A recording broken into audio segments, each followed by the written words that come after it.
미국 정부는 푸틴 러시아 대통령의 북한 방문에 대해 거듭 심각한 우려를 표시했습니다. 북한의 러시아 전쟁 지원을 차단하기 위해 할 수 있는 모든 일을 할 것이라고 밝혔습니다. 이번엔 워싱턴 연결해 보겠습니다. 권준기 특파원. 네, 워싱턴입니다.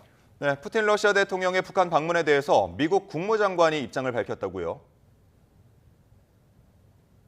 그렇습니다. 오늘 블링컨 미국 국무장관과 스톨텐베르그 나토 사무총장의 회담이 있었는데 공동 기자회견에서 푸틴 방북에 대한 질문이 나왔습니다. 블링컨 장관은 러시아가 침략 전쟁을 계속하기 위해 필요한 물자를 제공할 국가들과 필사적으로 이 관계를 발전시키고 있다며 이번 방문도 그런 맥락이라고 지적했습니다. 이와 함께 중국도 러시아의 전쟁 기계, 그러니까 군수 산업을 지원하고 있다며 더 이상 러시아를 도와선 안 된다고 경고했습니다.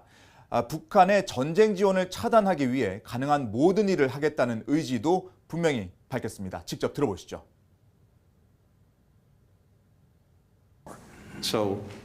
If China in particular, which professes to have a strong interest in ending the war, if it really means it, it will stop fueling the war machine and will continue to do everything we can to cut off the support that countries like Iran and North Korea are providing.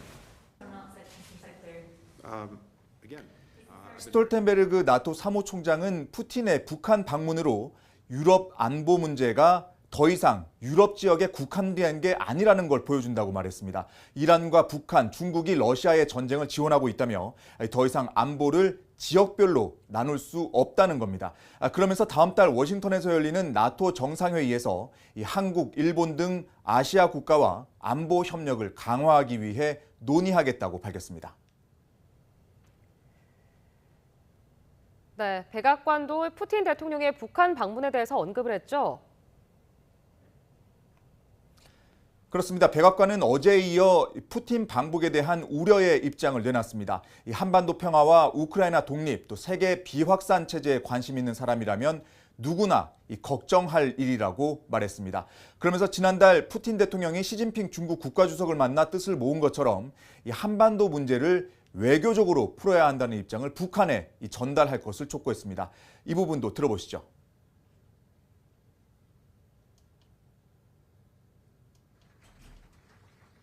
Political and diplomatic means as the only way to resolve issues on the Korean Peninsula. We hope this is a message that Putin will convey to Kim in their discussion.